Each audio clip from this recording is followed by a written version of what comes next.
My name is Svante Myrick. I am the mayor of the city of Ithaca. And as mayor, and even before mayor, because there was a time when I was not, I've always appreciated public art. I mean, there's two reasons why, and then both are right there in the name. I mean, art is a way to remind ourselves why we do what we do, why we wake up in the morning, why we get out of bed, or why we stay in bed. Art and all of its expressions is a way to connect us to other people.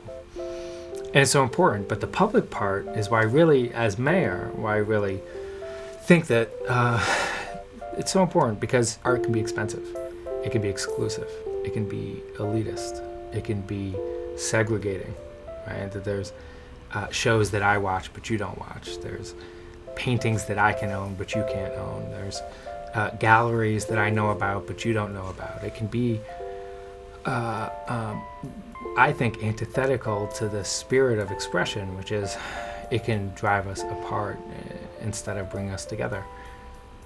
So art that you don't have to pay to see.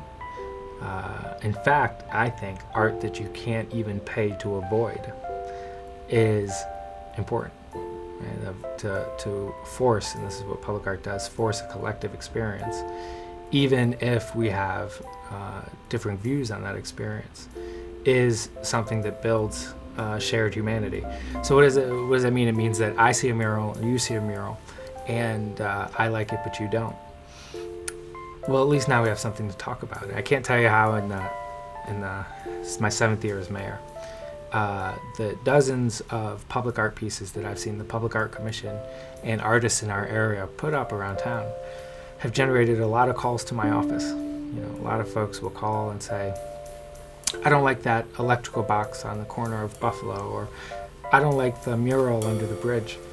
And sometimes I can say to them, oh yeah, I didn't like that one either, but I do like the one on Seneca.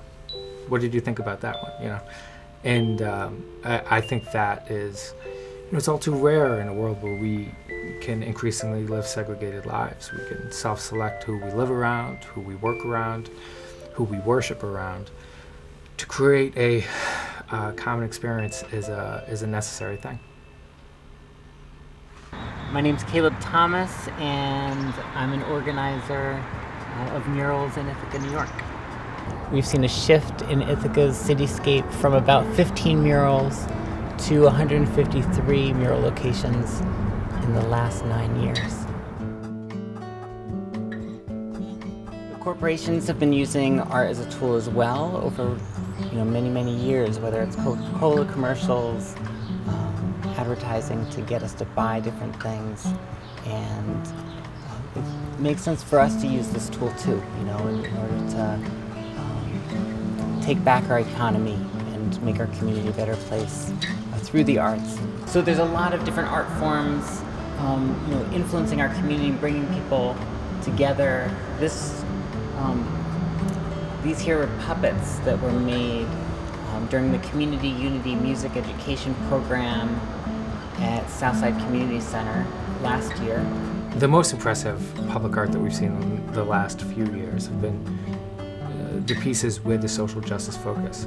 And that hasn't been on accident. It's because the Public Art Commission, Caleb Thomas in particular, and a lot of other folks have insisted on it. So from Brandon's work so that was actually on our property, on the parking garage, to, Comrade Tubman, which is one of my favorite ones, to the historical focus of the Alex Haley pool near GIAC. Artwork that tells a story and makes visible that which would otherwise be invisible. Invisible Man, the Ralph Ellison Invisible Man, is still one of the most poignant pieces of art, because it demonstrates what's all too real feeling in America, which is that if you are not a part of the dominant culture, right, or the majority, in every sense, the religious majority, the ethnic majority, you can often be invisible in plain sight. And Brandon's work in particular, we have folks, I walk down Cuga Street every day. We have thousands of people who pass down Cuga Street and Seneca Street and Tioga. And these streets that are named after the first people, but we never really think about it. We never even acknowledge it. So to find a way to acknowledge the culture of the first people and to make it visible, make it a real part, tangible part of our city, I think is so important for those people who feel like Ralph Ellison, an invisible man, right? who feel like maybe they don't matter. And the small indignities of being invisible can lead to poor self-esteem, right? A lack of confidence, a lack of opportunities. It can change your life. This is the bad news. The good news is that the inverse is also true. That means that being made visible can be a real boost to your self-esteem, to your self-image, and to your prospects. That when you go in and apply for a job and they've never hired somebody who looked like you, but they have been seeing images of your culture, images that reminded them of you. Suddenly you have a public prominence that you didn't before. I mean, that's it's no small feat for a work of art.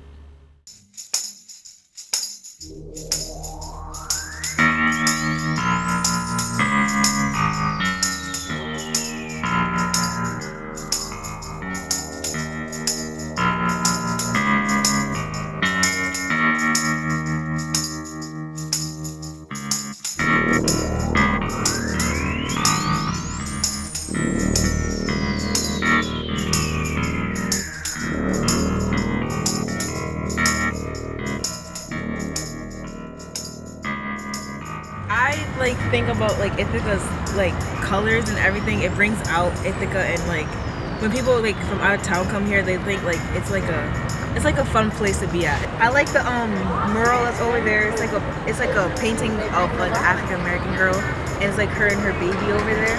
I just like it because it like brings out women. Like I don't know, it just modernism. It's like really beautiful to look at too when you're just walking down the street. Public murals, they're wonderful. They make the town more beautiful and more interesting. So I think all of them are very creative, and some of them really inspire you to think or just stop and go wow. So it's nice to have a little wow factor. It's in I forget where it is, like right over there, like in the building. There's like this wall and it has like all these paintings on it. One of my paintings are actually on it from elementary school, and they put them all together, so it looks really cool. And I think I did this when I went to BJM, BJ Martin, which is here in Ithaca. And it's really cool just because I remember that. So that's one of my favorites, I think. I work on the commons and I see a lot of public art and murals. Murals cool, but the public art that kids go draw, like, oh, Johnny got a graffiti. Big whatever, you know what I'm saying? That's not art. If you really want to draw art, get permission to draw a nice mural on some property. And we don't have to keep repainting it, painting over it, but you know what I'm saying, go get permission and paint murals instead of graffiti. You know what I'm saying, make your city beautiful, not destroy it. You know what I'm saying, that don't make sense.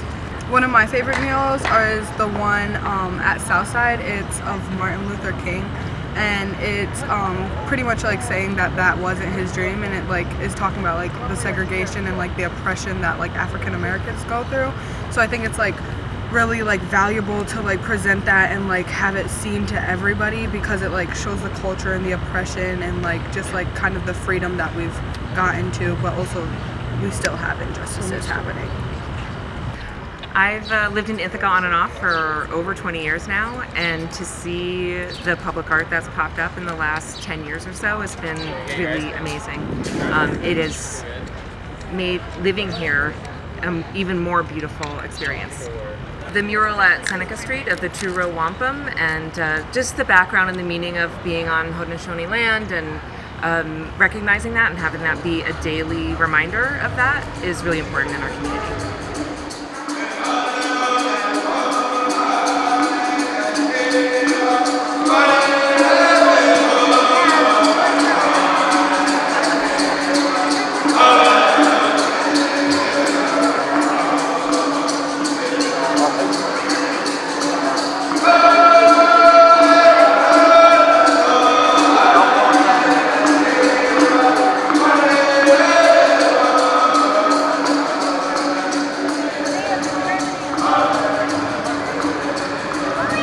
Hello, my name is Brandon Lazore.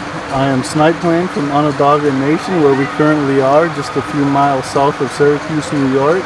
This is the capital of the Haudenosaunee Confederacy, and we are sitting behind the creek that runs through the nation, that comes from Lafayette down to a main creek that runs out to Onondaga Lake through Syracuse.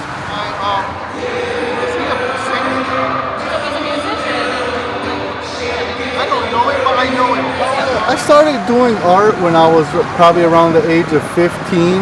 I got into graffiti art a lot. I liked seeing it throughout the city of Syracuse, and I was really intrigued by it. And I liked how these people that nobody knew was putting art through the city. And I would see it in magazines and stuff. So that would be my intro to art. That would be the first thing that I really got into. Then as years went by, I started moving into other art styles and stuff like that after doing murals throughout cities in the East Coast. And I started getting into doing Native American art, which is what I currently do, probably around 2013. And I started painting on canvases instead of doing murals on walls. I still do murals on walls, but mostly at this point I do canvas paintings, acrylic and oil. Now the 400 year of the Turo Wampum mural in Ithaca, I found out about that ironically from a graffiti artist that I've never even met. He messaged me with the flyer for the mural proposal because he knew that I did do native art. And so I reached out to Dan from Cayuga Nation with my proposal for the mural, and after they, went through their process of picking a winner for it, I ended up winning it. Being back in the streets was fun because it felt like home to me. That's mostly how I've done my art, is in the public, and painting in Ithaca was exciting and fun too. Also, there was a lot of nice people there. It was a completely different experience than painting a graffiti mural. A lot of people came up to you. They wanted to offer me drinks. They wanted to offer me food. One person tried to give me money because they liked it so much. And a woman even brought me a pillow because I was laying on the ground painting a lower part of the mural. And she decided to go to her house and bring me a pillow. So that kind of lets you a little bit know about how the people are in Ithaca. Very outgoing, very nice and kind people. I believe a lot of people learn because as I was painting it, I had people stop and talk to me while I was painting for an hour, half hour, and they were asking tons of questions about the mural. So that's the main thing I have to make sure, that when I do a painting and I put any of the culture in it, that it has to be correct. So in order for me to paint a painting, there's a lot of asking around and a lot of research and a lot of checking back from other sources and stuff like that, just to make sure that it is the correct way of displaying it, or the correct story, or that's probably the number one thing about the paintings, is the truthfulness of them. At the time I was painting mostly men, and women would ask me, how come you don't paint women? So I said, you know what, I'm going to paint a painting dedicated to just women. And so I painted the women's nomination painting, and the imagery throughout it is dedicated to the moon cycle of the woman, the strawberries, which is medicine to us, like a mother's love's medicine to her children, the generations of mothers, daughter, and her daughter, grandmother, and all of that, and even the sky woman is falling in it. That's in our creation story. The wampum belt, for some reason, was whitened out. So, I don't know, I can't explain why. I don't know who did it. So, it is what it is. I'm willing to go back down there and repaint it. There's no problem with that. So, that's the thing about public art. People can deface it whenever they want, and it just has to be fixed, that's all.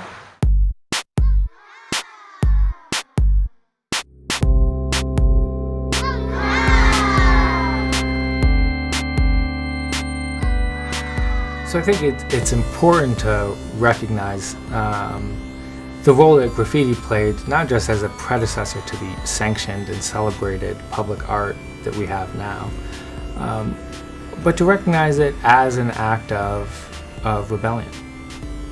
By choosing instead to say that first, we are upset with the power structure. That's why I'm going to put my tag on your wall. But also, you're going to recognize my talent. And I think that that's an interesting thread that we should not lose. Even as we've had a lot of wonderful pieces.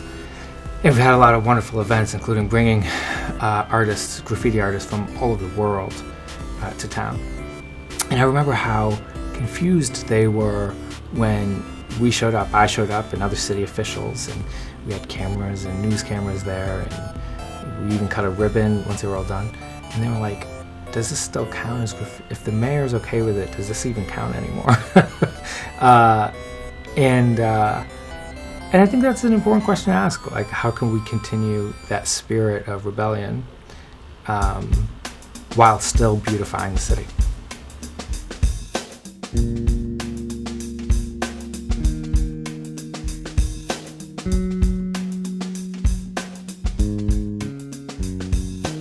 I'm Zuri Sabir, an Ithaca native. I came here when I was 10, and my mother brought me from Atlanta, Georgia to attend Cornell University's psychology program. And so I went to middle school and high school here. It's the Alternative Community School, which is now the Lehman Alternative Community School.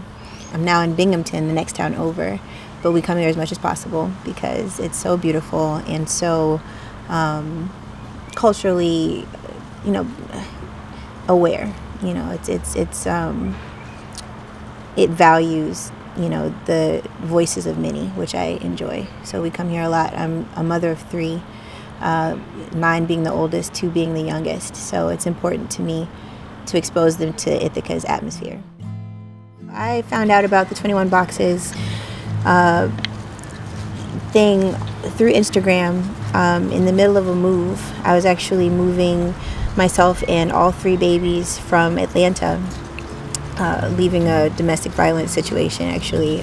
So we were completely unstable, and it was a total shot in the dark. I think I started my sketch the night before the deadline, and I submitted it like 2 minutes before the cutoff time, and it was just like, I was putting it out in the universe, and I figured I would just see what happened. And it was like a piece of hope for me, for our future, and expressing myself as an artist, and evolving myself beyond a painful past. And so when they let me know that I got it, I think the submission was in January, and found out about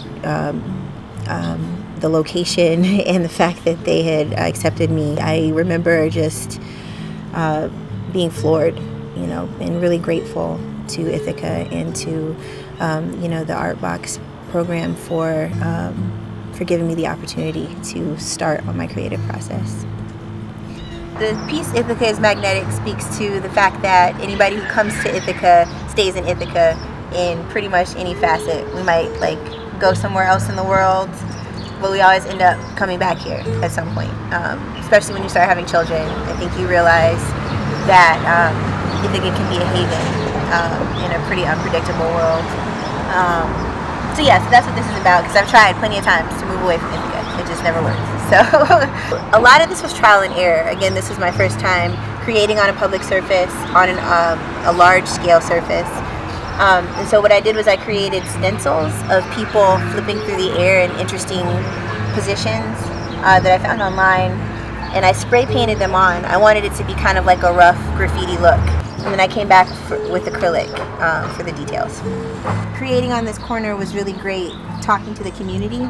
There's a woman who lives right down the street who actually passed by me pretty much every time I was out here, and told me how grateful she was that I was doing this, that I was beautifying her daily trip. And that was cool to hear about. And I got fed by people a lot. People brought me bottles of water on hot days. One guy brought me a loaded nacho plate, delicious. And then even, I made a lot of friends who at this adult store. Actually, the staff there were hilarious. We had a lot of fun on their smoke breaks, just chatting and interacting. So I learned a lot about how fun it is to be a public artist. had begun to, create stencils and tag a bit, and at night once my children were asleep, and so it occurred to me that it was pretty high stakes for me because I'm a single parent of 3 kids, and I can't, get in trouble with the law, and so it feels like a great transition to be, paid by the city as opposed to running from it, and having a platform to really create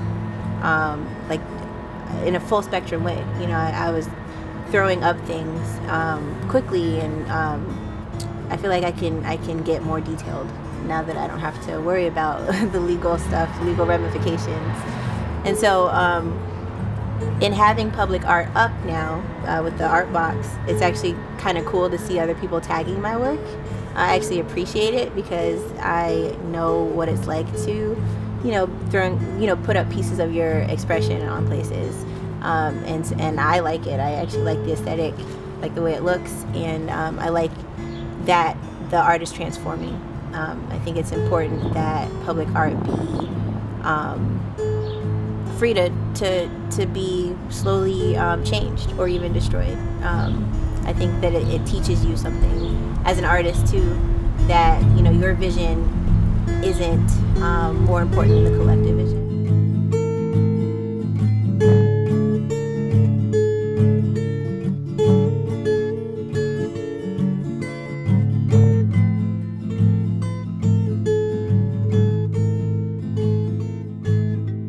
First of all, I love how many there are. That's my favorite thing about him. But yeah, no, Spina, that was a really nice one. And I like too how dispersed. I mean, obviously it's clustered downtown, but especially the electrical boxes have allowed us to put a bit of art into communities that we never thought we would get some into, which is really cool. And then Khalil's work, of course, over at GIAC, with the Alex Haley pool. Where is that? There we go. Good afternoon, I'm Khalil Bey. I'm one of Ithaca's many artists, specializing in portrait art. A good friend of mine, Caleb Thomas, and I went to this workshop they had on mural painting, and we got this great technique they call the Philadelphia mural artist technique. In fact, this is how I painted Alex Haley, painted in my studio and then transferred it to the wall. This is entitled Back Alley Doo-Wop, and it seemed a perfect setting for it in this little alcove, like similar to an alleyway and what have you.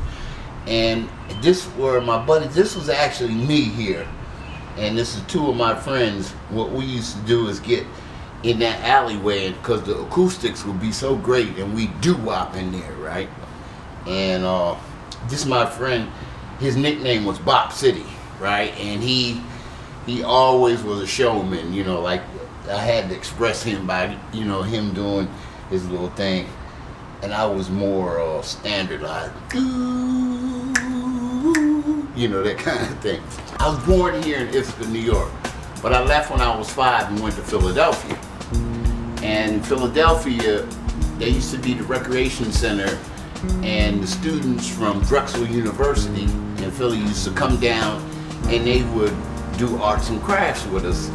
And I think they turned me on to art appreciation, being able to see all the different things you could do artistically. I did like over 22 years in prison, and I became a published artist while I was in prison.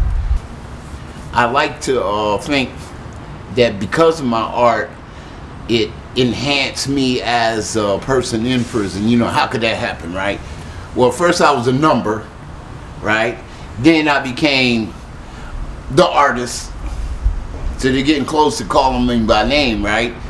And eventually, when I left prison, they would call it Khalil, right? And I thought that was, upliftment as far as my character, being a statistic to actually, the artist and identifying me as a person, it meant a lot. I remember myself when I was younger and those Drexel students coming down and introducing me to various ways of appreciating art. And I think it helped, well, I definitely knew it helped broaden my perspective on things. And I think the one thing that we should do, if kids have a talent for something, whether it's singing or dancing or doing art or playing a musical instrument or something, you know, then we should encourage that. When I did lessons with the juveniles up at the McCormick Skier Center, I also, you know, taught life skills, looking at an object that I'd had them draw, and then, you know, when they, in the various positions that they were looking at it, they saw it differently, but it was still the same object. So I transferred the object into life. This is life. Depending on where you're sitting, it's gonna look different, but it's still life, right? And you know, I felt good that a lot of the younger guys, they took to it and they understood what I was saying. Oh yeah, Ithacans love art, and especially public art. They like to see that art. Caleb and I, we did a tour where we took people around and, you know, and talked about the different murals in the city and stuff. And I know whenever I had people come up from Baltimore or Philly, one thing they come to do is see the art. Now I'll go to Philadelphia and they had these amazing murals, right? And it's like, you can't just drive by them. You gotta stop and take a couple pictures and stuff, you know. And I'd like to be represented like that myself, where somebody actually can look at a mural and say, oh, that's a Khalil Bey.